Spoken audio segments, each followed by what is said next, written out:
there is no need for blood sacrifice or like blood magic of any kind after we experience the incarnation of Christ. It becomes irrelevant.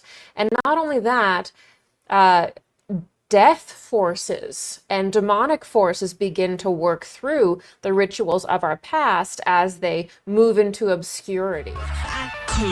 Money.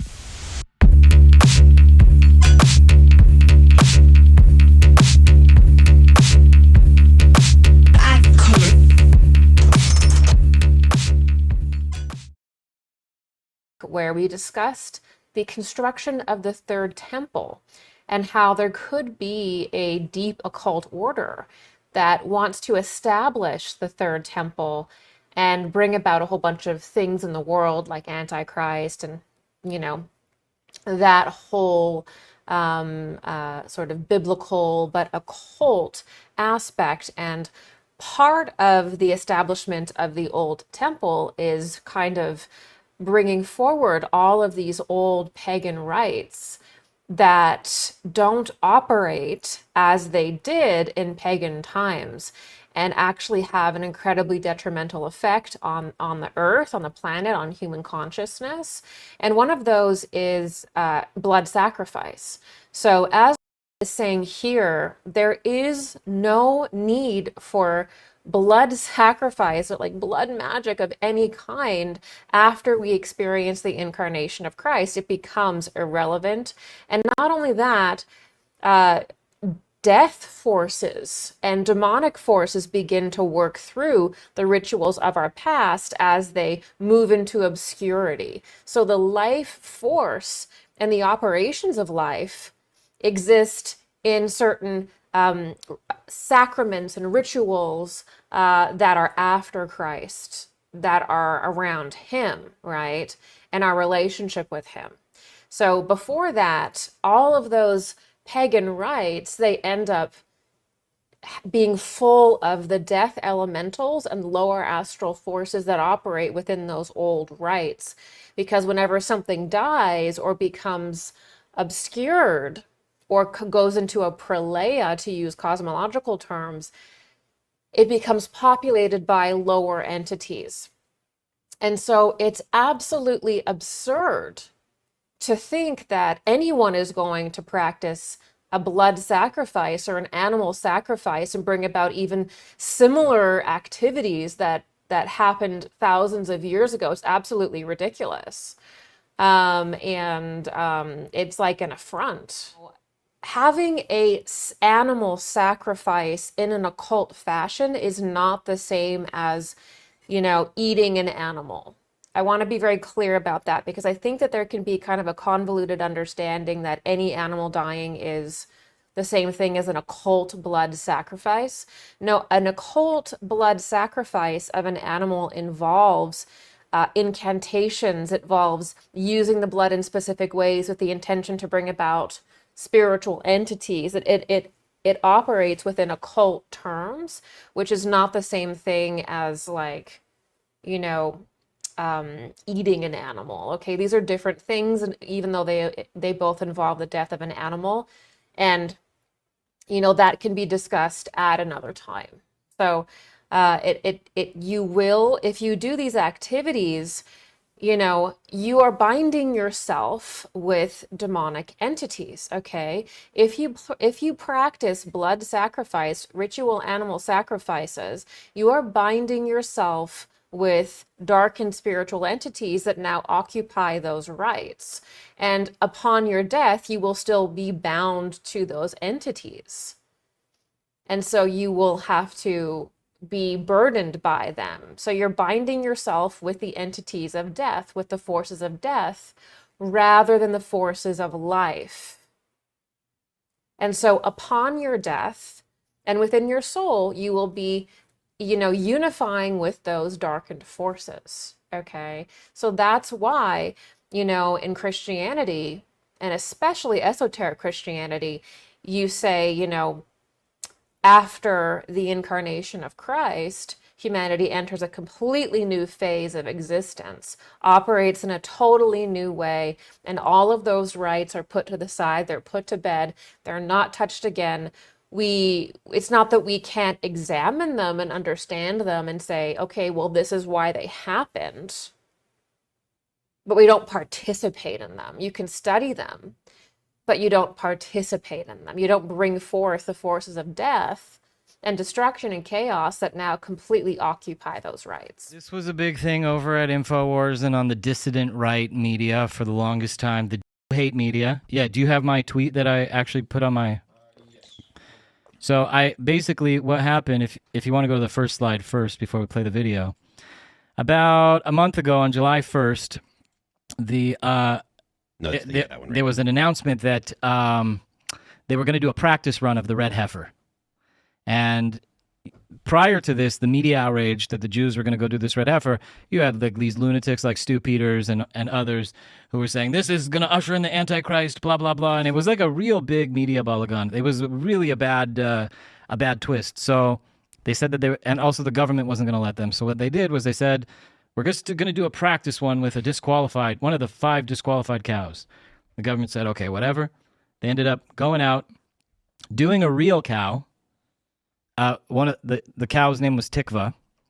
They made the offering, and it was a real offering. They did it all by the laws, and I have with me some of the ashes right here, red heifer ashes, and it's pretty incredible. The red heifer, the last time that the red heifer was done was over 2,000 years ago.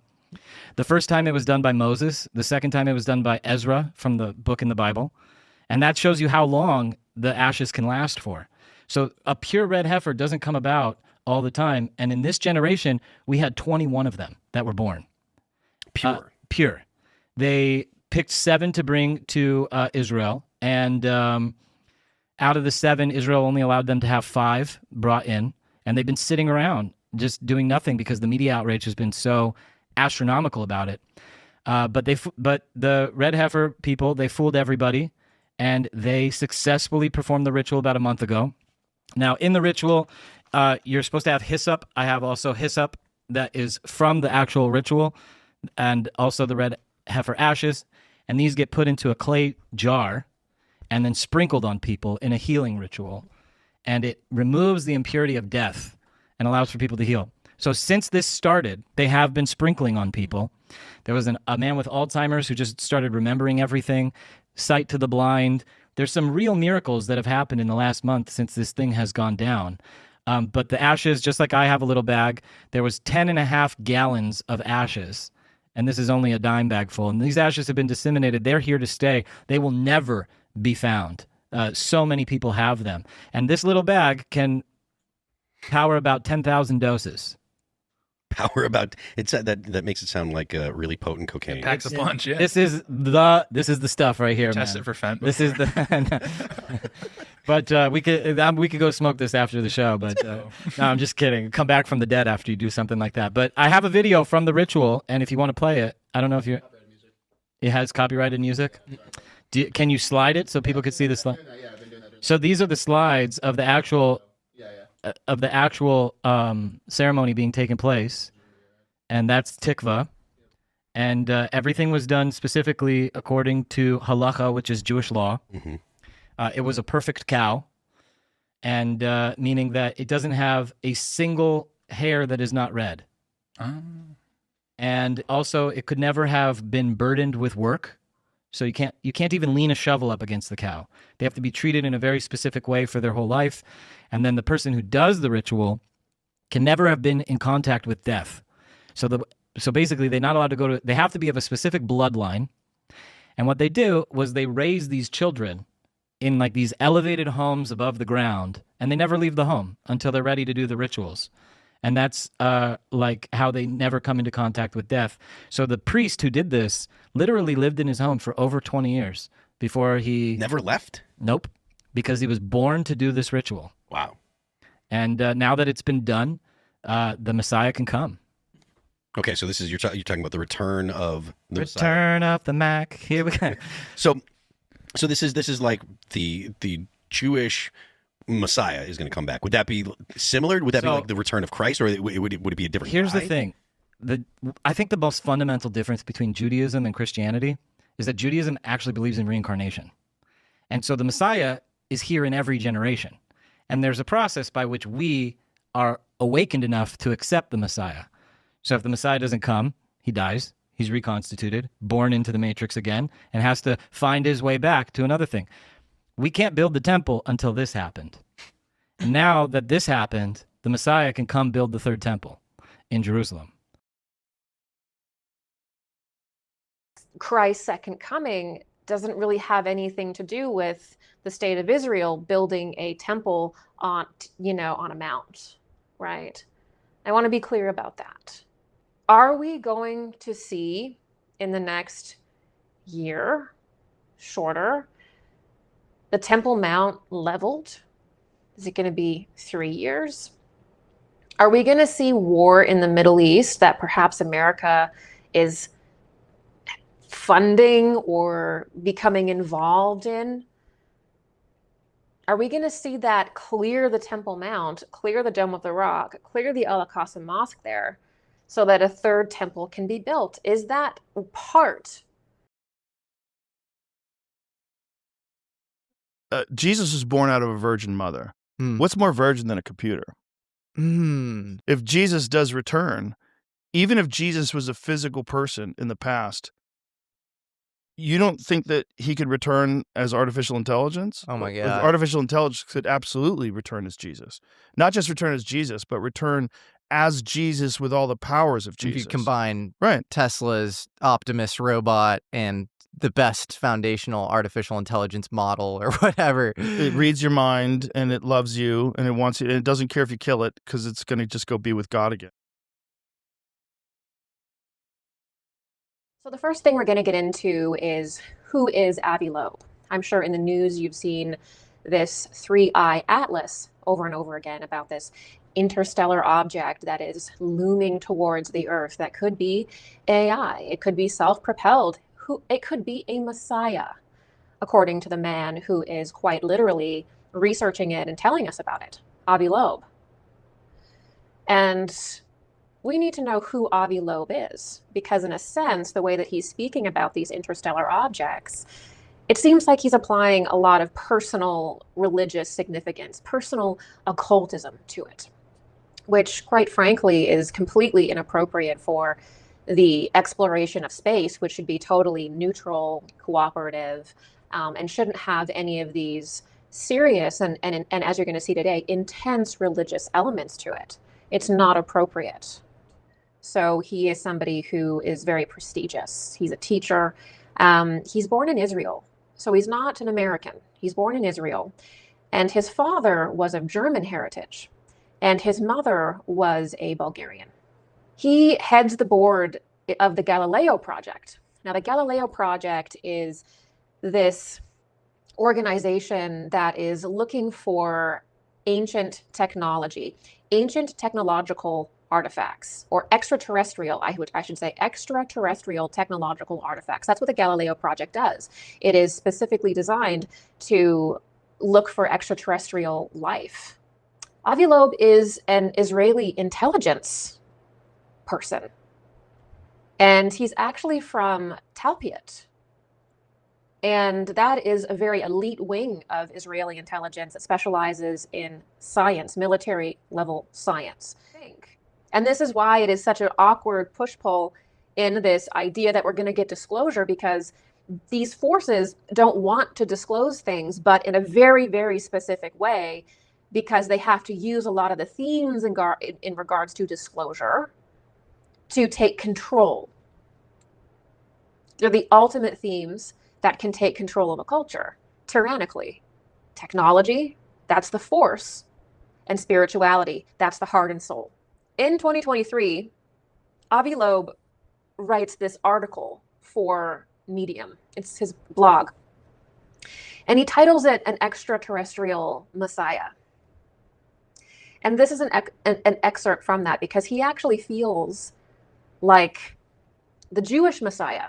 So in Judaism, the difference between, people think that Judaism and Christianity are linked. They're actually not linked, because Christianity observes that the Messiah has already come and lives in a post-messianic world, a completely different stage of life and planetary development. Some of the Jewish culture and the Jewish faith believe that the Messiah has not yet come and live in a pre-Messianic world, in a pre-Messianic way of being. These are fundamentally opposed. And this is going to become more and more of an issue in the public because this is a fundamental issue between the two faiths. It doesn't mean we have to argue about it. It doesn't mean we have to get weird, but we have to admit that these are not closely related. So in a Medium article, Avi Loeb is saying, well, I mean, the Jewish Messiah could come from outer space. It could be an AI. Okay, we don't know.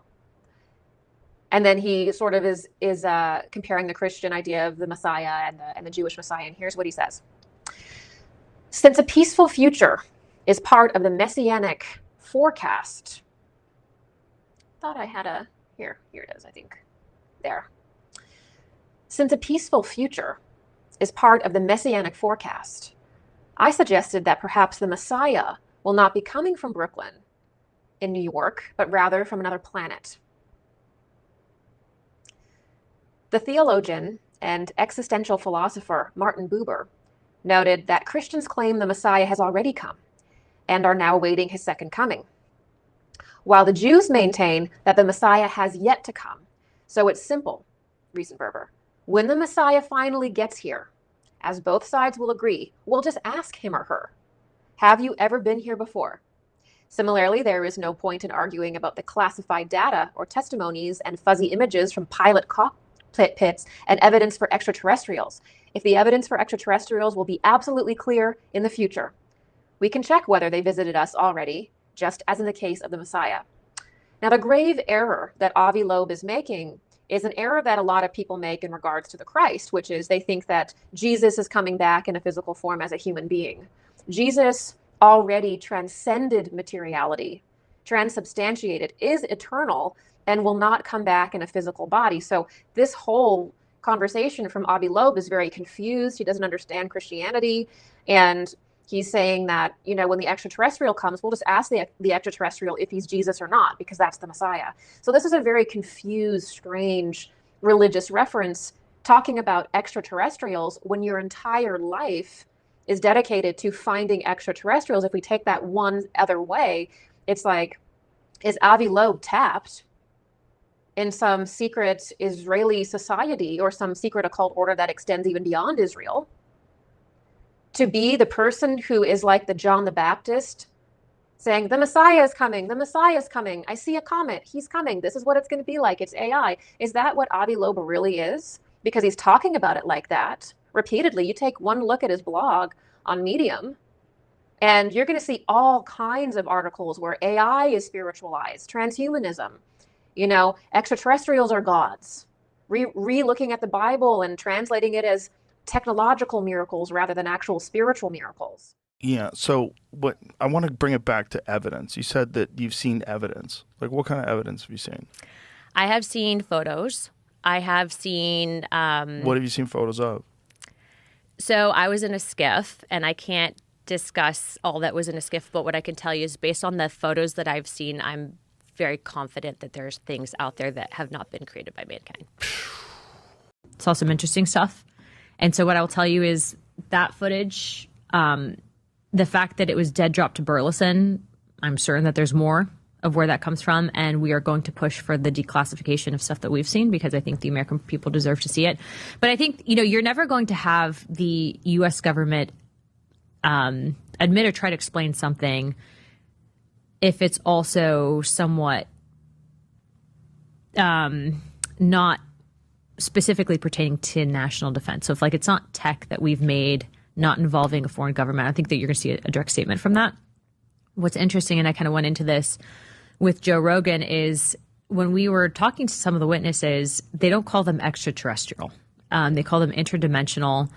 There's also this aspect of these things defying physics as we know it. And then you look into texts that were removed from the Bible, like the Book of Enoch, that actually specifically address technologies, if you will, that were given to mankind or of entities not of human origin, non-human intelligence. So these are all things to consider when addressing the topic. But based on what I've seen, not speculating, based on the evidence that I've seen, there's something out there. And based on what I'm saying is it's not. What's the I think that it's along the lines of that video that you just saw. Have they shown you? Okay, so I have to be careful because I could get in trouble if I divulge what I've been shown in a skiff. What's interesting is the CIA allegedly located the Ark of the Covenant. I think the Remote viewed? they remote viewed it. You can actually find that. You should actually In pull it Ethiopia? up. No, not in Ethiopia, but it was in a Middle Eastern country. They weren't able to locate the actual. I think the New York Post did an article on it where they actually had the handwritten notes on the Ark of the Covenant location, and they remote viewed it. You should ask them to pull it up. Yeah, I'm serious about it. Did they go there and see if they I don't were know correct? if they did. I don't know. This is like Indiana Jones. But What? Decades-old CIA documents on Ark of the Covenant resurfaced amid classified group text spat. What? wait, like, yeah. It was a group text argument that caused this stuff to be No, released? check out. Pull up the New York Post one because they actually have the handwritten notes from the remote viewer that actually documents it. Okay. It should be. I think it's like the New York Post. That's so funny. Oh, there you go. There Top it one. This is wild because it actually goes into descriptions of angels too.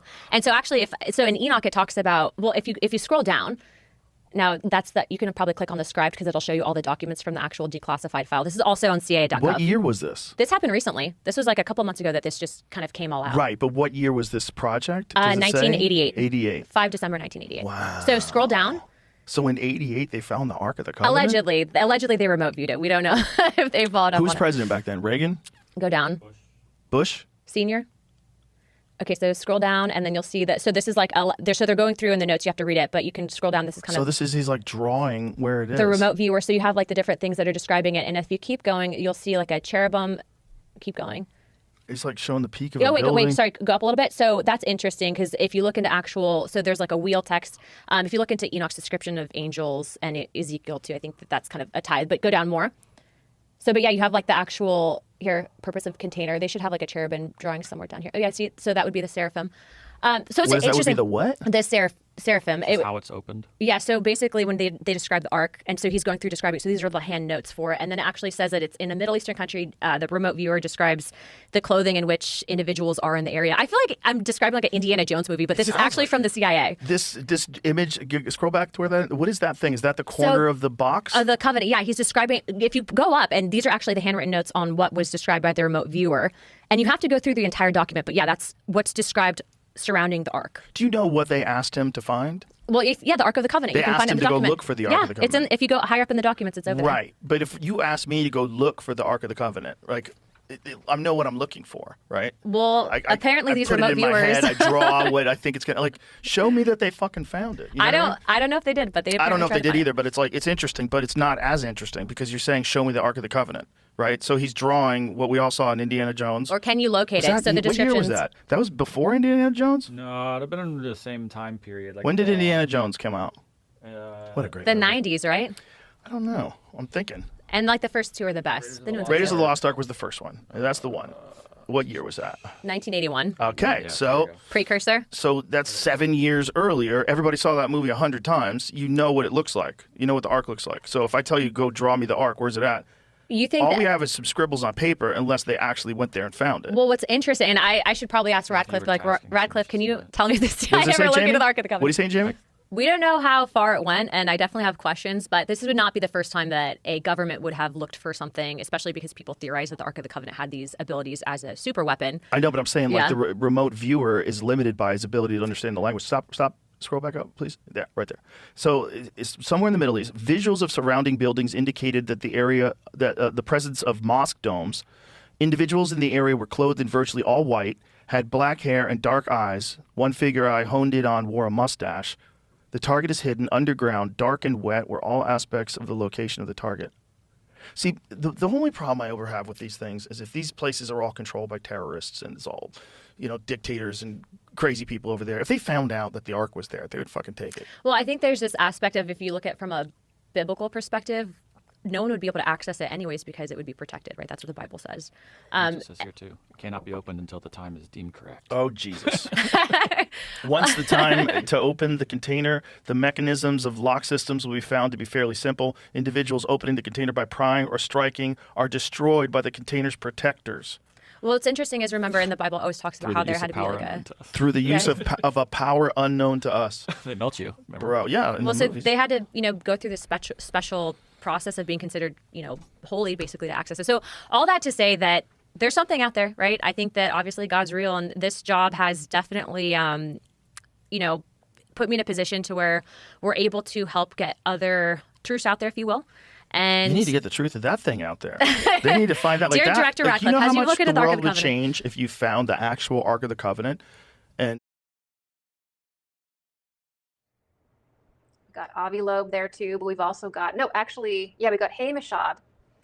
Now, this was more recent. Here he is here. He's on the bottom left. Now, Hamishad is a fascinating character because he's actually the Israeli space minister. He's Israeli intelligence. And so this is very much like Loeb. It's like Uri Geller, like Puharik. And he comes out one day and he just starts talking about, officially, he just starts doing interviews. He just comes out and he's like, there's a galactic federation. And it's like, you read these articles and you're like, are you L. Ron Hubbard? Are we at OT8? Because L. Ron Hubbard said there was a galactic federation led by Lucifer in the 50s. Like, are you on his phone tree or something? Are you a Scientologist? Are you a Sitchinite? Do you watch Ancient Aliens? It's like, Haim, what's going on? So Hamishad comes forward. He's the Israeli space minister. What do you have to do to be the Israeli space minister officially? He's way up there. He comes forward and he's like, listen, there's a galactic federation. Bombshell, you've got this Israeli official. It's like, yeah, there's a galactic federation. He uses that word too. This is the same word that Van Tassel uses. This is the same phrase that L. Ron Hubbard uses in OT8 with the galactic federation that is run by Lucifer. He goes even deeper into conspiratorial land that, I mean, people would probably be put in I've seen people get this shattered by saying things like this. He then says that the Galactic Federation is operating on Mars. Of course, they're operating on Mars and controlling the Earth, and there are these underground bases on Mars, and you don't know that, but they do. Just FYI. So back to Solomon's temple, okay? The third temple is a reconstruction of Solomon's temple. Again, this is the Freemasonic temple. So and this is always fascinating to me, is a lot of the rites in Freemasonry obviously directly are surrounding the temple. Like Hiram Abiff, all of the different initiatory rites, the different 33 degrees plus, they're all basically about the temple. They're all about Solomon's temple, the temple that is going to be reconstructed on the Temple Mount apparently one day, because every single piece of it has already been created, so the connection to Freemasonry is very, very interesting to me. I want to talk about, I'm not just going to sit here and judge sacrifice and say, oh, that's bad or that's gross. That's not what we're going to do, because that's not good enough. We're going to actually understand through occult science why sacrifice shouldn't be done and why it doesn't even operate in the same way that it did in the time of the Old Testament and in the time before Christ and the pagan period when all this sacrifice was going on. So why is it different now than then? This is a very similar comparison and contrast to the reality of the Temple of Solomon, okay? The difference between pre and post Christ. So during the time of the Old Testament before Christ, even during pagan periods, when an animal was sacrificed, the human being would basically spiritually be bound to that animal. So your soul would be bound to the animal, the being that you would sacrifice. And so you would basically go through this spiritual transformation with a part of you tied to the animal. So in the large spectrum of things, when it comes to even the spiritual development of the animal was actually able to glean something from its death, because the human being would bind itself with the animal and would go through a certain kind of transformation, would go through the process of death with the animal, and it was actually a kind of union with the animal. It's very hard for us to understand this or to relate to it today because we're thousands and thousands of years away developmentally from when we actually did that. But we actually had a very different kind of perception. We had a different kind of consciousness. We saw the world in a different way, and we saw ourselves as interconnected with all beings, with all life.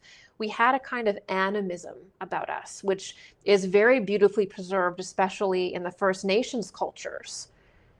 You know, you see them when they would take the life of a stag or whatever it was. It was extremely spiritual event. And so that's a very small example of it. But whenever you would do something like that, you would unite yourself with the karma of that animal. And there'd be a spiritual process of transformation that both you and that being would be involved in. Okay. And humanity was also not so deeply entrenched in the material world. That doesn't happen until around the 1500s, actually. It's very recently that we sink into this sort of destitution of materialism that we're in now. Before that, we didn't really view death the same. We weren't really afraid of death as much. And we were much more, you could say, deeply connected to the spirit of the earth, the spirit of nature. And so these things were not at all viewed the way that they are now. It's like part of the individual would suffer with the animal and then sort of be reborn with the animal. So it was a very shamanic experience. And so that process that was once available through animal sacrifice in earlier periods is not available today. The human being cannot unite its soul with the animal anymore and go through that transformation with them bound together as a process of uplifting both. Or you could say it actually gave something to the animal because the human being was binding itself with it, and the animal consciousness could then learn something from the human consciousness, okay? And the act of death would teach the human something and bring forth something from the human. So it was sort of a spiritual, mutual thing, if you will. That unifying of the soul with the animal is no longer possible. Because when we have the incarnation of Christ, what happens is it's like the human being becomes hermetically sealed. And the kingdom of heaven again is now within. And so we're not able to project ourselves into animals. We don't really project ourselves into nature. Before, the entire culture of pagan religion was about disassociating. It was about projecting ourselves into the spiritual world. That's what classical shamanism is. It was about projecting yourself into an animal. It was about projecting yourself into the spirit of a tree and the elementals that lived within the trees or the flowers. That was our early spirituality. We were totally united with the natural world of the spiritual hierarchies. And it was through disassociating and projecting into nature that we learned and that nature learned. After the incarnation of Christ, that's no longer how we evolve, because we have to become individuals. We can no longer operate in a hive mind where the animal soul and the human soul is permeable enough to blend like that. They have to be separate. And the human being has to now separate and evolve via our own individuality. So now we're hermetically sealed that it's not even possible to practice that anymore. And the other thing is that as time passes, it's not only the human kingdom that evolves, right? The animal kingdom also evolves. The plant kingdom evolves. The mineral kingdom evolves, and everything steps up a little bit. So even the forces that were involved in sacrifice in the Old Testament, in these earlier forms of worship, are not the same. So even the kinds of forces that work through that now are not the same. So you're doing a ritual like animal sacrifice, and it doesn't have the same effect on the body or on the soul as it did thousands of years ago. It's a totally different thing. And the spiritual forces that you're calling forth are not the same either. So you're doing the same ritual by textbook in a completely obsessive way, and you're not at all dealing with the same forces, and you're not operating in the same way to even do that anymore. That's the problem. That's the controversy. And there's a reason why, when we get to this period, we're no longer, as human beings, supposed to shed blood for any reason, for in a spiritual setting. You know, we are not to practice any kind of sacrifice. And it doesn't matter if it's the apparent sacrifice of the animals that are going to happen at the third temple. It doesn't matter if it's voodoo. It doesn't matter if it's Aleister Crowley. It doesn't matter if it's a Satanist sacrificing a cat. Sacrifice no longer has a place in modern society, in modern spirituality. It just doesn't, for the reasons I just mentioned. And again, this has nothing with it being disgusting or something like that. It's that it's not the same thing that's even being referenced, because people evolve. The human being evolves over time, and the rites that worked thousands of years ago, they don't work now. Just like in 3,000 years pass, we will be a different kind of human being, and how we live now will not be sufficient, okay? We don't live in a fragment. We're living, evolving things, and that's the law and truth around us right now. Everything is growing, everything is evolving. You are too, in every way. We can't go back to that stuff and think it's the same. This is a problem. It's an ideological, spiritual problem, right? Now, the bad thing about this is that today, when we do these rites, it actually brings forth negative entities, because we're supposed to leave the rituals of our past alone because they enter a death cycle. We retire them, and basically the death elementals and even lower astral entities enter into those practices because the light has gone and they begin to deteriorate. So the same forces that would work through a ritual from 4,000 years ago or 3,000 years ago or the time before Christ are not the same that are going to come through now. Right? Because the earth is a being, the cosmos is a being, and the spiritual forces emanate from different places at different times. So you can't keep using the same stuff in a living world as a living being. Okay? It doesn't make sense. And what ends up happening is you end up drawing forth and thinning the veil and bringing forward dark entities, to be quite frank. That's what blood sacrifice does. So yes, the demonic entities and dark entities are attracted to blood, to the fact that it is the blood that contains the life. And that energy is very attractive, especially to darker entities at this point in time. They feed on it, and it thins the veil for them. Okay. The other issue is that it's very dangerous to really introduce sacrifice, animal sacrifice, to public consciousness in this way, because more and more and more we are being told by many different people that we are basically apes. You know, look at the different evolutionary scientists and Darwinism, the weird religion of Darwinism that says you are just basically a highly evolved animal. That's all you are. You can't prove to me that God exists. God has not appeared to me on my porch and proven himself to me. Therefore, we are animals. We are nothing more than animals that learned how to build computer chips. This ideology, which is atheistic, which is a weird religion of Darwinism, is becoming more and more popular. There's so many jokes about us just being dumb monkeys. That's not even true. We did not evolve from monkeys at all. Completely garbly-gook materialist stuff.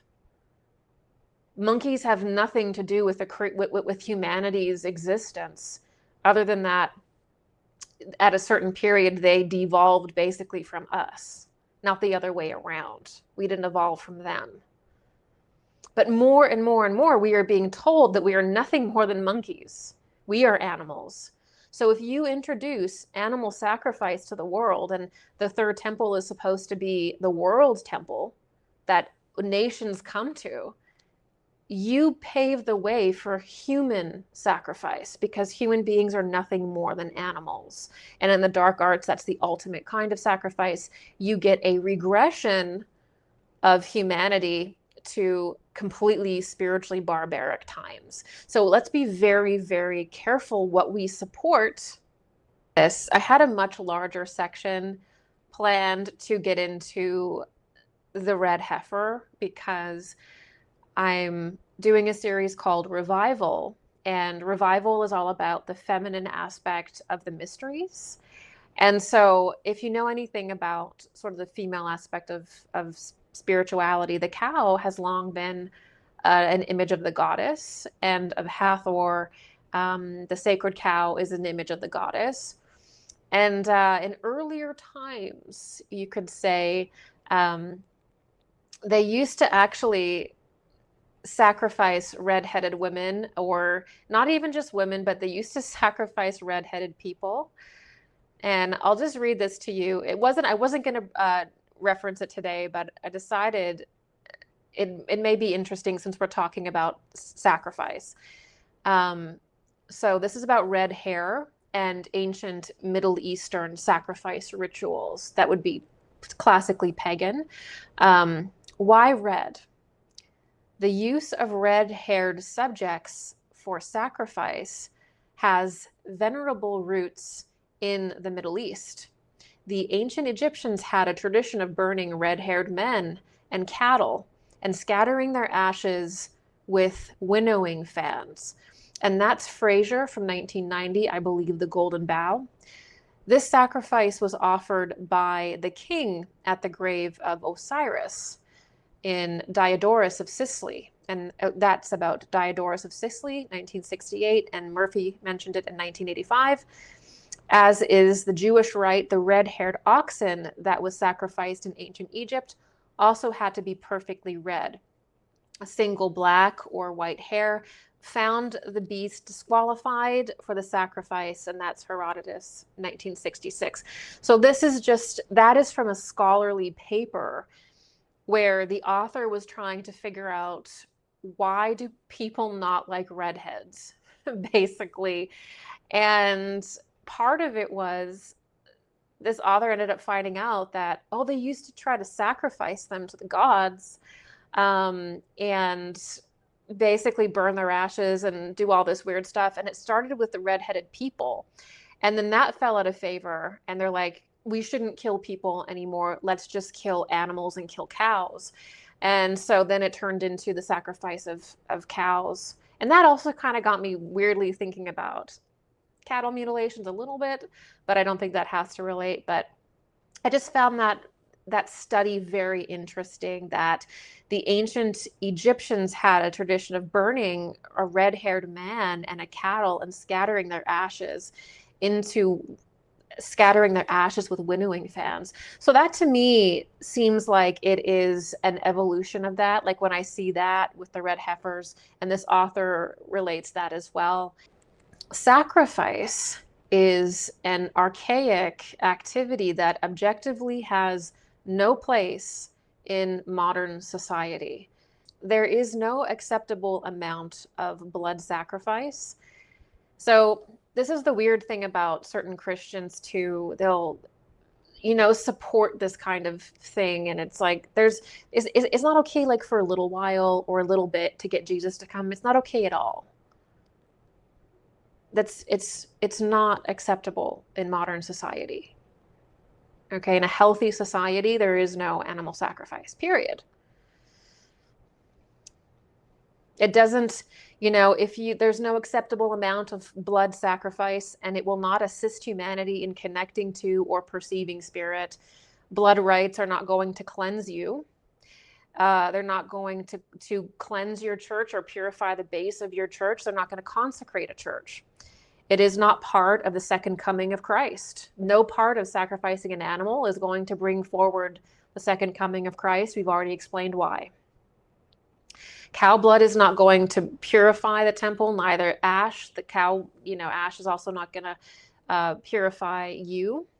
And holy ash is actually the real concept of holy ash is the idea of, a spiritual master transforms in front of you and leaves a small amount of ash. That's the real concept of holy ash. And then over time, the transformation of death was supposed to bring about holy ash, but that was even a degradation of the real holy ash, which came from the transformed master's body. So a lot of the stuff that we see as these pagan rites are extremely broken down and degraded from when they originally operated thousands and thousands and thousands of years ago. They're 1, 2, 3, 4, 5, 6, 7 times removed at this point. They're not even representing what it originally was. Even in the Old Testament, it's not representing the original idea of like holy ash or what was going on. It's like the very, very, very end of pagan culture. And you're getting the most broken down, forgotten, inverted, half-baked stuff. I'm sorry to say that. I know I'm going to offend people, but at some point, with the Middle East on fire potentially, and everything that's going on, at some point, let's talk about this.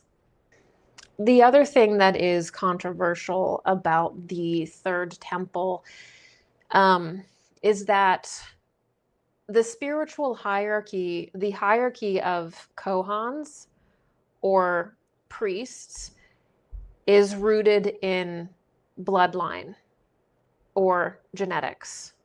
So in order to be a Kohani or in order to be a priest, you have to come from the bloodline of Aaron. And so it's my understanding that the priests that are supposed to operate from this third temple, which again, in prophecy to this sect is going to be the world temple. So it's almost like the world will potentially be ruled from this third temple that's going to go on to the Temple Mount. So it's not just like something that's going to happen over here. It's like the idea is, in my understanding, is that many nations will come and be impressed by the Jewish Messiah. And so basically how the hierarchy system works in the temple is that not just anyone can like engage in a monastery and apprentice under like a church father or a spiritual father. You have to have the right bloodline. They have to go into your genetics. They have to look at your Y chromosome, and you have to be of the line of Aaron. So you basically have to be of a certain family line. And if you love God and you want to serve, that's not going to happen because you're not in the right genome, basically. So in the culture of the Third Temple here, there's an emphasis on bloodline, genetics, and ethnicity as the determining factors of the Hierophant. So the priest, the Hierophant, the Kohani, the most important thing, the central thing is that he's of a certain bloodline. Now, this is completely opposite to Western culture, to Christianity, and to most spiritual systems that acknowledge that, to be a spiritually influential person, the most important thing is not your heritage. It's not your genetics. It's not your bloodline, actually. That's the least important thing. Your ethnicity, your bloodline, your whatever is the least important thing when it comes to spiritual initiation. Yes, there is something called blood memory, which means that within your blood, within your being is the memory of all of your ancestors. That's true. That's an occult reality. Okay? This is what ancestor worship was about. But just because you may have a certain memory of ancestry, that still does not give you the power to initiate. Okay? It doesn't give you priestly ability just because you have a certain blood. What that is that's actually how it was in the Atlantean period. In the Atlantean period, humanity was obsessed with bloodlines, and tribe, because humanity had to work through basically their blood memory. There was no incarnation of Christ. God was not inside of them. So they worked very ceremonially with blood, and they believed that they couldn't marry outside of their tribe. They believed that if they basically took a partner that was outside of their own, it wasn't even necessarily about race, it was like a specific tribe, that they would lose their blood memory. And so you couldn't pollute the blood. And this goes on even into the post-Atlantean epoch, our epoch, this hangover from the Atlantean period that was totally bloodline obsessed. It's still going on, even though your ethnicity literally doesn't matter at this point. Is there blood memory? Yes, of course. You have within you the lives of all of your ancestors, but that's not going to give you the power to initiate. That's not going to make you the most qualified in a group. It's just not. And it's this tight genetic determination that makes the third temple, it really makes that whole structure go against the rest of the world, because especially within Christianity and Western culture, we believe that the individual is united with God in the heart center, and that every single human being has Christ within them. There isn't one person who's uniquely closer to God than you. There's nobody closer to God than you. There's nobody more deserving than that relationship than you, or more capable of that for you. Actually, you're going to be the best person to feel that within yourself at this point. We need study. We need spiritual leaders of all different kinds, right? But they're not going to be the ones that uniquely deliver you to spirit. You have to have yourself and your unique connection with God, with Christ, with the Holy Spirit within you, and that becomes a mechanism of all spiritual realization. So having this idea about priests having to have a certain genetics and genetic determination goes directly against Western culture, most religious systems. The emphasis on bloodline, genetics, and ethnicity is the determining factor of the soul and capacity within this idea of the third temple. And it goes along with the idea of a certain people being chosen. So sometimes amongst the Jewish culture, and I see this on Twitter all the time, is people proclaiming that they are chosen. We are the chosen people. We are chosen. Nobody is chosen. Okay, there are no chosen people in the sense that there's no one ethnicity, there's not one group, there's not one bloodline that stands higher than others in this world. That's not real. This needs to be discussed and called out immediately. It's a completely toxic idea. And it's toxic when any ethnicity does it. Okay, it's toxic when the Nazi Party came forward and said, we are the superior race, white people. That's completely toxic, and it causes society to collapse and fail, because you can't have one group that is saying, my group is closer to God than yours, my group is superior than yours. And I understand, again, not all people in the Jewish community think that they're chosen or closer to God or a chosen people. I'm not talking about you then. I'm talking about people who genuinely believe that because of their blood in their veins, because of something so material, their ethnicity, that they're chosen by God. That's not real. Okay? And again, this is the same thing that, the Indian system struggled with when they had this incredible caste system that allowed no social mobility, right? All cultures can get caught up in this idea of supremacy, and it destroys civilizations. It doesn't work. Let's watch a video of, this is a video of the temples being prepared. And this is one of the priests who I'm assuming this priest has been proven to be of the bloodline of Aaron, and he is selected. His Y chromosome has been examined, and he's been chosen to be this priest. And here he is talking.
Okay, so all of those individuals there would be of the same, essentially bloodline.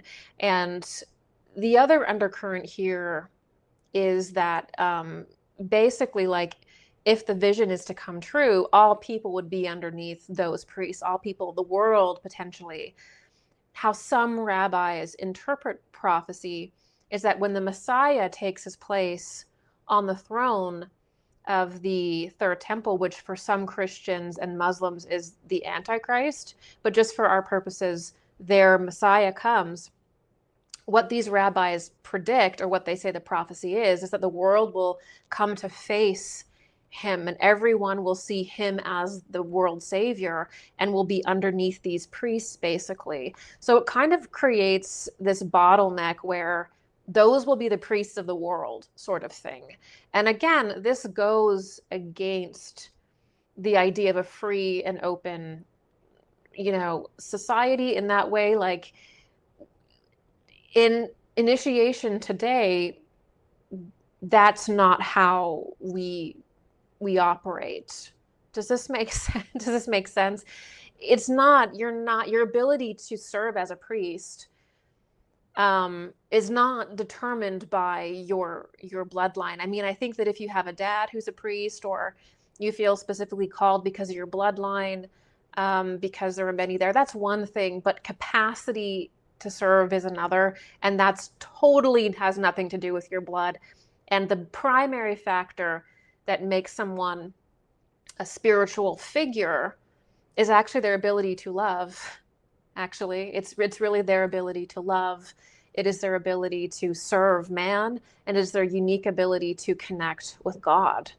And, we are always surprised at the individuals who can be that in our life. And it definitely is not a genetic thing. Genetics can be part of certain capacities, but again, it is not the determining force.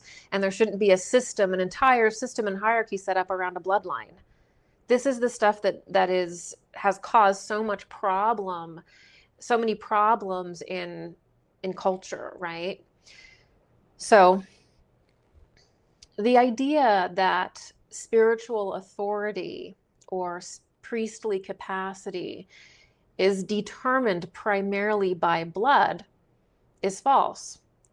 in our time, every person has the capacity to produce initiation within themselves through Christ. Some people don't call it Christ. Some people call it, essence or God or whatever it is, but it is the same process. And people explain this experience in very similar ways all the time, right? The idea that spiritual power is rooted in a bloodline directly conflicts with Western ideals and, of course, Christian culture.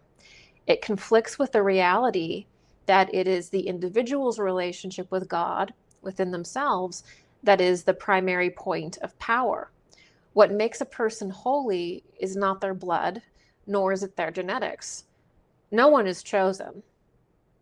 No one is closer to God, nor more capable of spiritual feats because they were born of a certain bloodline or they're born of a certain culture, okay?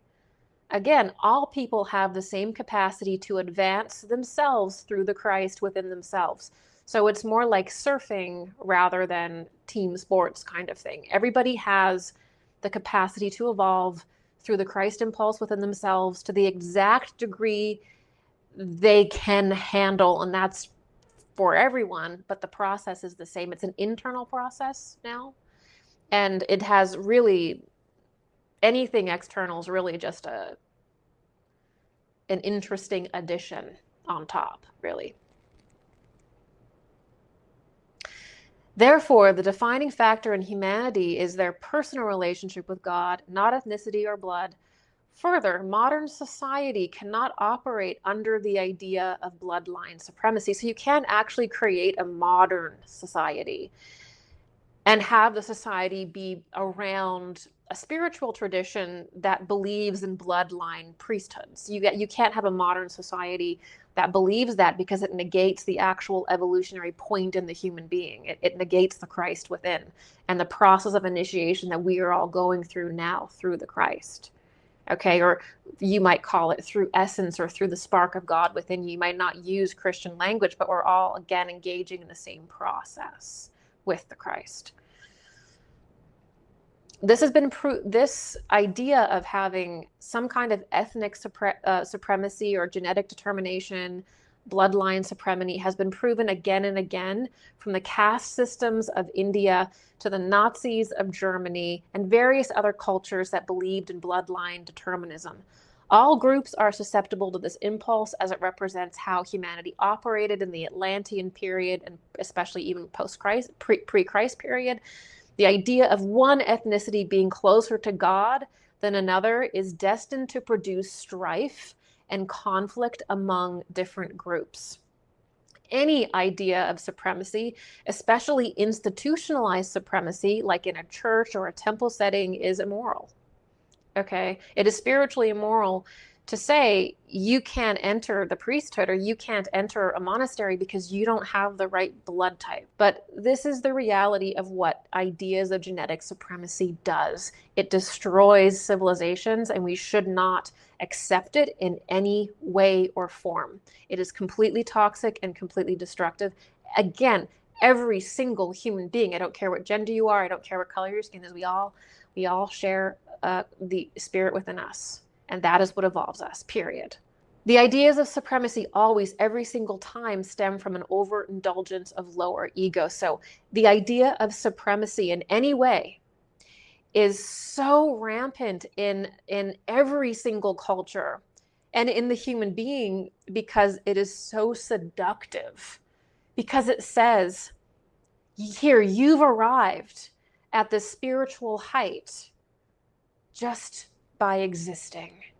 You're just better than that person. You're just better than your neighbor because of how you were born, because of the body that you're born into.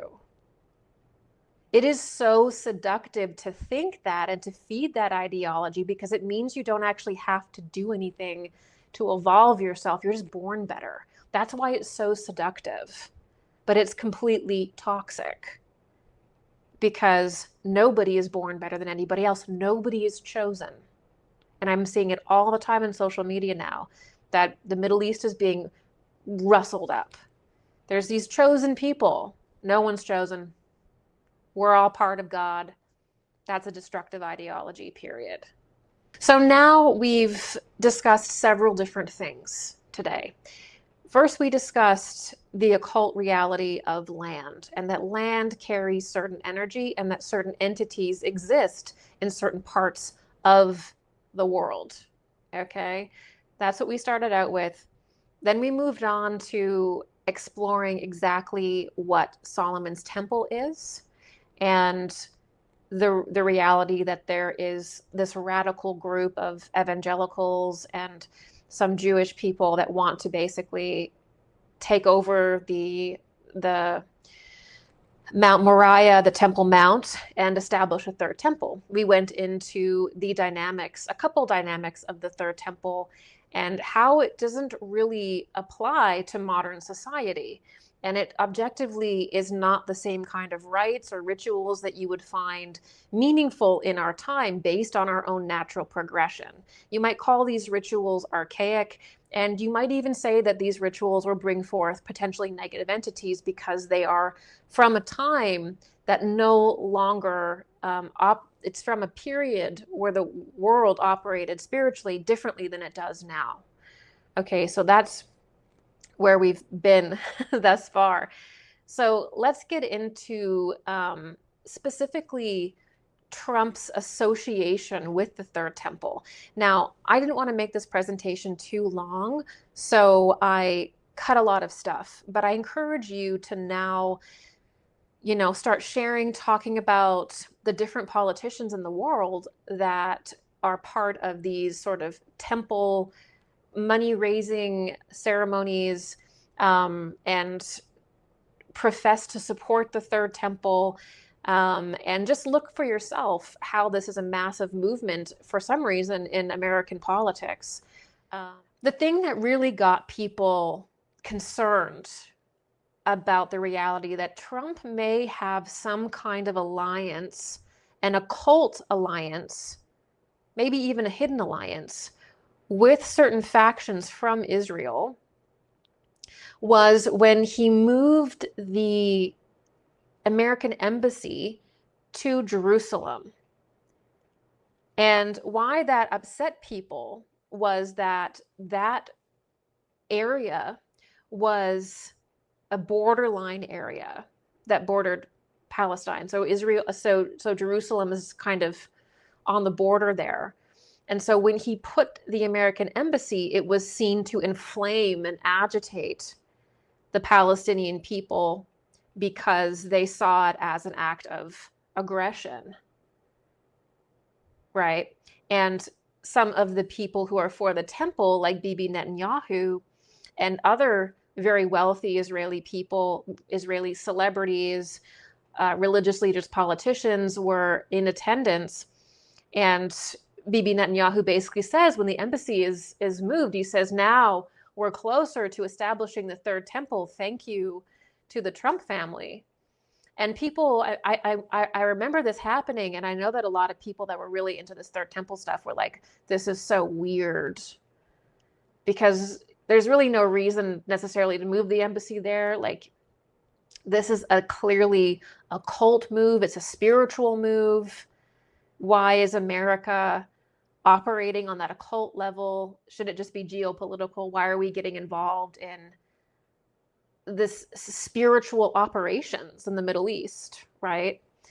So here is the video of the embassy and Bibi Netanyahu saying, thank God Trump has moved the embassy to Jerusalem, so now we can really get closer to building the Third Temple.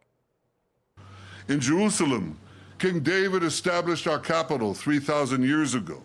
In Jerusalem, King Solomon built our temple, which stood for many centuries.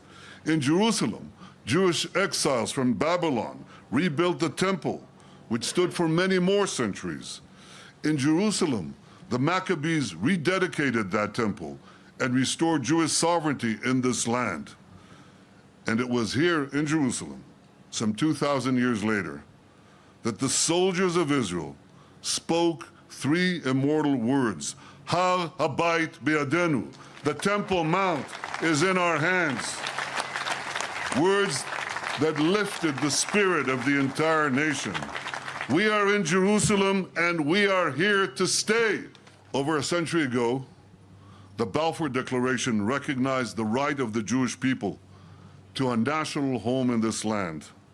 And exactly 70 years ago today, President Truman became the first world leader to recognize the newborn Jewish state. Last December, President Trump became the first world leader to recognize Jerusalem as our capital. And today, the United States of America is opening its embassy right here in Jerusalem. Thank you, President Trump, for having the courage to keep your promises. But they would take these items of the temple and they would like travel around the world with them and be like, this is the menorah for the temple, or this is the Ark of the Covenant for the third temple. And one of the places where the Ark of the Covenant was seen was actually Mar-a-Lago. So Trump actually allegedly, apparently had the Ark of the Covenant that was designed for the third temple in Mar-a-Lago. And he was showing it there, which I find to be really interesting. That's at least what this article said. So here it is. This is the Ark of the Covenant that was built for the third temple. It's hard to find information on it, by the way, but from what I could see, from what I could discern from what was said in the speech and stuff, that this is actually the Ark that is going to be in the temple. And there was a whole big to-do about it. And they're like, oh my God, it's amazing. Look at this thing. And then it goes on this tour and it travels around and it ends up here. And it looks to be the same thing, but it's missing its.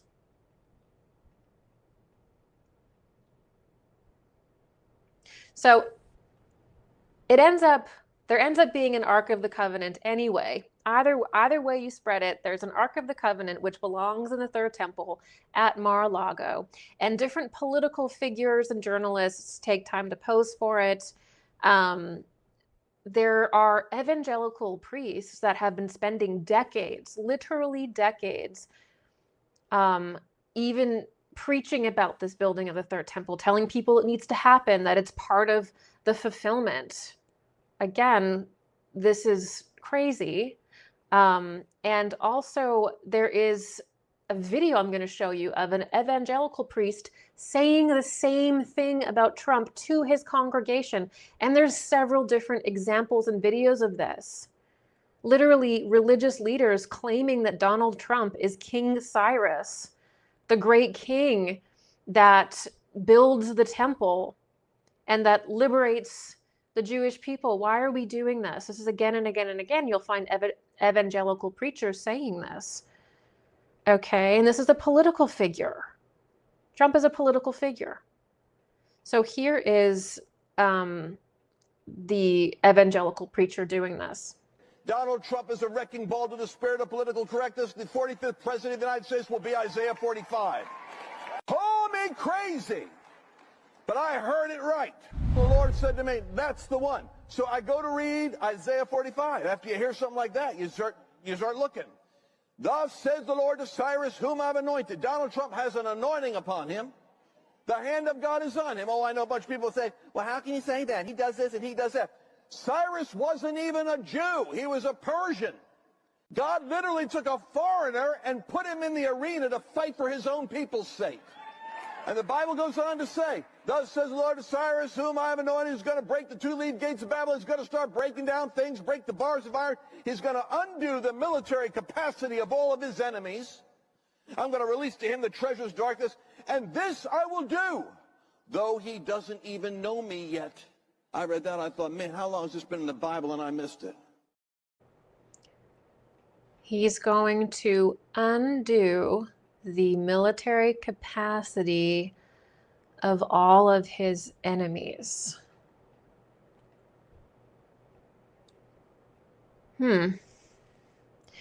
So this is not appropriate, okay? when you start to glorify a politician, that's idolatry. There's a lot of influence from Israel and American politics, and there's a whole part of it in the Venn diagram where it gets really unhealthy, and it's time to address that. So I think the weirdest thing that came out with Trump and him being this messianic figure who's destined to align with Israel as a spiritual hero and bring about the third temple was probably the shekel that he was on. They actually created a shekel, or like a half shekel, that had Trump on the shekel. Introducing the Guardians of Israel set. This collection features the Trump, Good Visa's Evil coin, the original half-shekel Trump Temple coin in bronze, and the 70-year Israel Redemption coin in bronze. Celebrating Israel's strength, redemption, and leadership, these coins honor pivotal moments in biblical and modern history.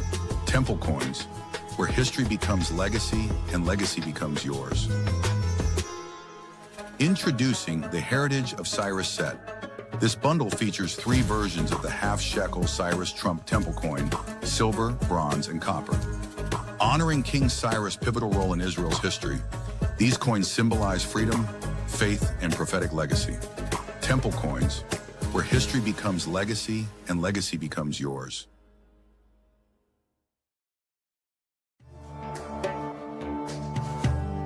I'm pleased to be holding in my hand the silver version of the half-shekel temple coin. This coin is also available in copper and in bronze, and it depicts 2 great leaders, Donald J. Trump and Cyrus the Great. These 2 great men enabled the Jewish people to return to Jerusalem, the Holy Land. The coin was minted in 2017, exactly on the centenary of the famous Balfour Declaration, Balfour being the Pharaoh Semite who recognized the Jewish right to their homeland, the Holy Land, and its holy capital, Jerusalem.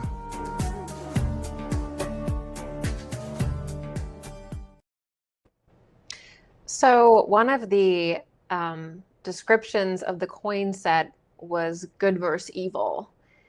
And I think that's a little concerning. Who is the good and who is the evil?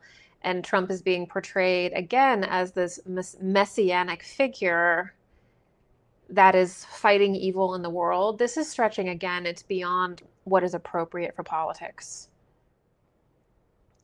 So it wasn't just Trump that was so emphatically supportive of the temple. And there's another politician who's was currently standing behind Trump yesterday. It is Pete Hegseth. He is also deeply embedded in the sort of Israel cause and even the third temple. And it's just interesting to see him stand behind Trump at this point with everything we're talking about. Here is a video of him discussing the construction of Israel and the third temple and how he believes that it is a miracle, right? He objectively believes that it is a miracle, and that, you know, other people in America see it that way as well. But we are here in Jerusalem. And today, Jennifer and I and others had a chance to go see the Western Wall of the Temple Mount, the Western Wall tunnels, so much of the old city. And as you stand there, you can't help but behold the miracle before you. And it got me thinking about another miracle that I hope all of you don't see too far away. Because 1917 was a miracle, 1948 was a miracle, 1967 was a miracle, 2017, the declaration of Jerusalem as the capital was a miracle, and there's no reason why the miracle of the reestablishment of the temple on the Temple Mount is not possible.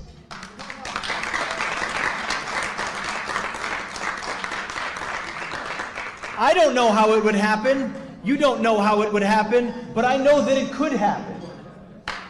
That's all I know. And a step in that process, a step in every process, is the recognition that facts and activities on the ground truly matter. And that's why going and visiting Judea and Samaria, understanding that sovereignty, the very sovereignty of Israeli soil and Israeli cities, locations, is a critical next step to showing the world that this is the land for Jews and the land of Israel. And I believe, as was mentioned, he said you need to, what was mentioned is you need to buy the ticket. Don't just wish for 40 years to win the lottery, buy the ticket.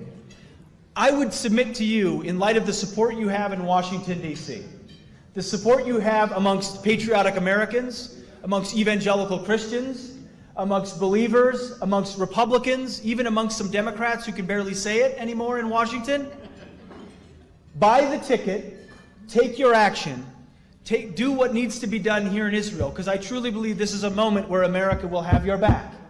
You have Donald Trump in the White House. You have Mike Pence as vice president. You have Nikki Haley at the UN. You have true believers in Israel and America that have your back.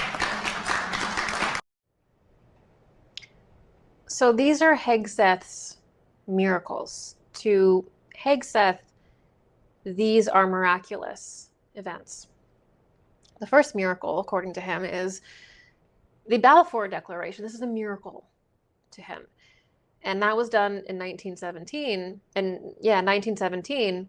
And that miracle was performed by the globalist Rothschild, one of the wealthiest families in the world that has been connected allegedly to all kinds of crimes. I mean, it's to the point where when you say the name, people just cringe. So this is a miracle to Hegseth.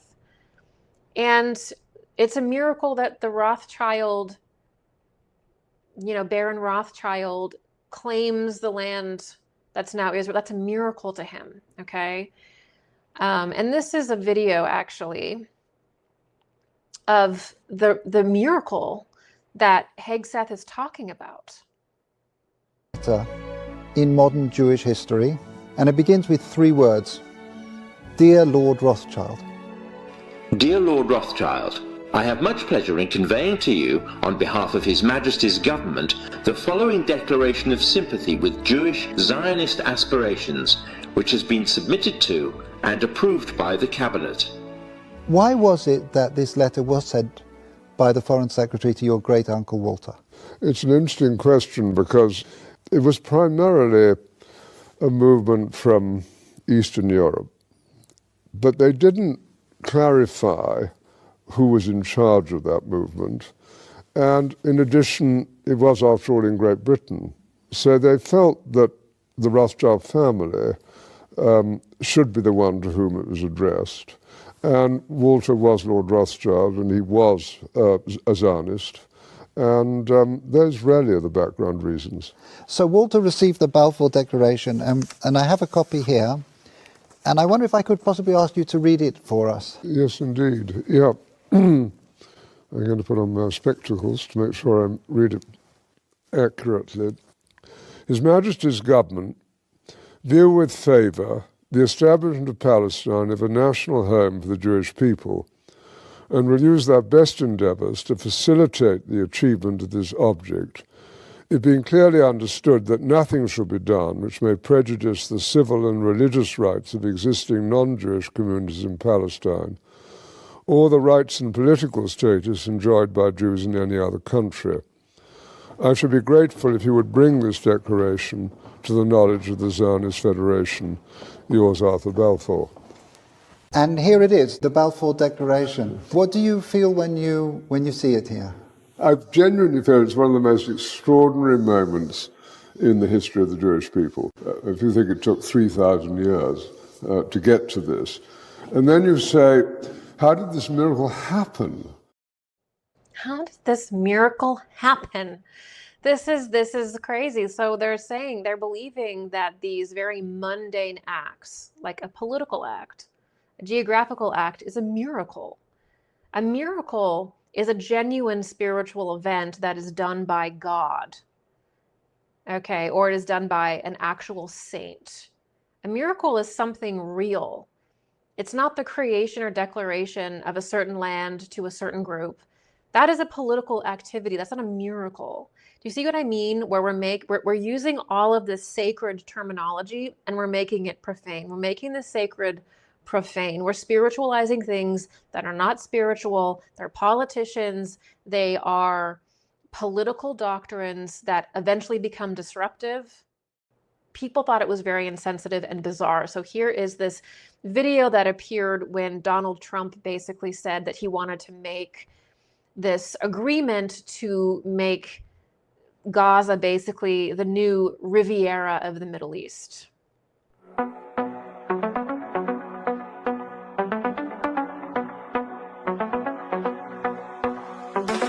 Donald's coming to set you free, bringing the light for all to see. No more tunnels, no more fear. Trump Gaza is finally here.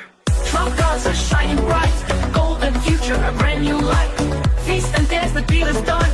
Trump Gaza number one. Trump Gaza shining bright, golden future, a brand new life.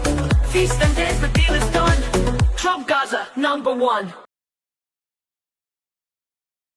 Avi Loeb, this Israeli intelligence official, holds the same belief as the Nazi occult order. I want you to take a look at this timeline. Okay, so this actually shows you the long 100-year con. In front of you, you're seeing 100 years of time. And this is showing you the proliferation of the alien god ideology, the best that I could personally study it and map it out. You're welcome in the comment section to add different figures and conversation that I haven't included here. So you can see we're starting around 1910 and we're taking it to around 2010, 2020. Okay, I'll come back to this. But we're going to start in this 1910 period with the real kind of Thule legend of Maria Orsic. Now, Maria Orsic is an unusual, mysterious character because we don't actually know whether she existed or not. There's actually no evidence that she exists. She's a legend. What does appear through whistleblowers, so people who were part of the SS, people who were allegedly part of the Thule Society, part of the Vril Society, have come forward and supported that she existed, supported what she said. People have written books about it. But it's kind of this myth, it's this legend. You can't go as far to say that you know she existed. All we know is that if you go back to that period, that is when the alien god ideology emerges. It emerges through Maria Orsic. Now, Maria Orsic was a medium in the Vril Society. And the Vril Society was the female wing of the Thule Society, or the kind of the female wing, the mediumistic wing of the secret society behind the Third Reich, behind the Nazis. So this ideology, the ideology of Maria Orsic, and what we're going to talk about today, is allegedly the deep spiritual beliefs of many individuals in the Nazi Party. And they would also sometimes call themselves the Black Lodge or the Black Knights or the Knights of the Black Stone. And keep that Black Knight in mind as we go forward tonight.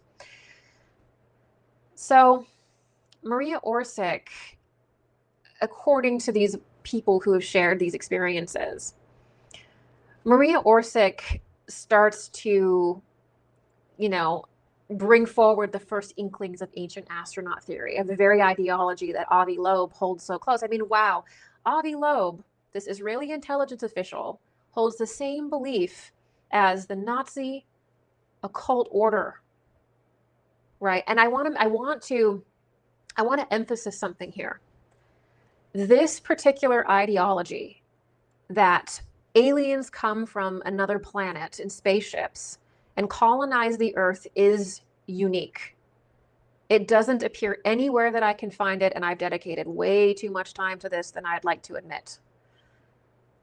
This idea that humanity and the world is created, visited by space gods and spaceships as physical beings, colonizing our planet physically, is unique to this group. It doesn't appear anywhere else in occult societies. You look at the different mystery schools of the time, you look at anthroposophy, you look at theosophy, you look at some of the lesser schools,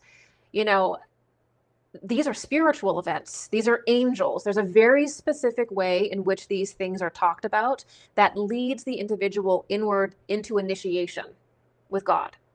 But this is unique because it is externally focused, it is materialistic, and it perpetually draws the human being outward to worship technology, to worship space aliens, change the past. So this is actually really, really unique. This is a unique thing that's being said. They try to go back into the Mahabharata, Vedic texts, the Bible, even Theosophy, and they try to make angels aliens. But that's not what those texts are talking about. So it's Maria Orsic, this Nazi medium, that first brings forward the alien God ideology. And she says that this superior, hyper-advanced race comes from Aldebaran, which is in the Taurus constellation, not far from the Pleiades. And they come in their ships. These are physical people. These are the gods that created us. They come in their ships and they colonize Marduk or Phaeton. Now this is the asteroid belt today between Mars and Jupiter. All right. So the space alien gods from Aldebaran colonize Marduk. Marduk completely inverts and falls apart and becomes destroyed. It's the destroyed world.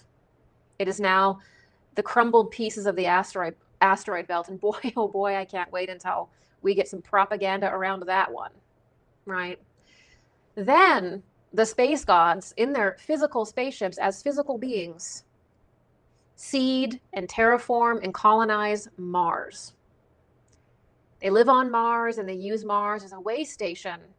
And then they colonize the Earth. They apparently colonize Earth around the time of Sumeria. And I believe she also says they created humanity. She gives elaborate stories about how some of the races on the planets of Aldebaran were like animals, and that they are the exalted, perfected people who were spiritually evolved enough to get off planet. And the monkey animal people who have darker skin, I believe, those people perish on the planets around Aldebaran. And this is specifically according to his name's Axel, but there's a bunch of different Nazi esoteric sources that describe different versions of this apparent, annexation that they go through, and then the lesser people stay and kind of burn up on the planet while they get off of it. So that's apparently this esoteric heartbeat of the Nazi party. And then you do see this kind of prejudice in there. There's this idea of being chosen, of being special, and then everyone else is not. And we see this with Nazism, and we see this in a bunch of other cultures too. It does seem to be beyond this story and kind of like a sick thing, that it's a sick impulse that people get trapped in, but it's definitely present in this particular story. Now, so Maria Orsic also claims that the aliens were speaking to her in ancient Sumerian. Okay, you'll see why that's significant later.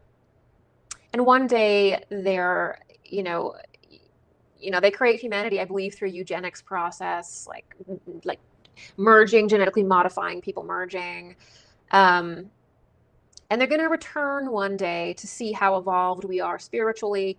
And they're going to take some of the best people back out into space with them. So these space gods, these Nazi space gods this time, they're going to return. They're going to come back when we are technologically advanced enough to receive them. When we're ready, because technology really represents the most important thing about humanity. When we're technologically advanced enough, they're going to come back and they're going to say, okay, you, and you're perfect enough to come and back to Aldebaran with us. Everyone else can just stay in this like dirty planet or whatever Avi Loeb, and Stephen Hawking think the planet is just, it's not them, okay? They're not the problem. It's Earth that's the problem. So this is the I'll let you watch my Mars Mystery series. I get into it more deep there, but that is where all of this originates. We really don't see this concept of planet Earth being colonized by aliens and spaceships creating humanity until 1910. We don't see it until right here. I have not been able to find that story other than in Nazi esoterica that emerged after World War II, placing it at that time.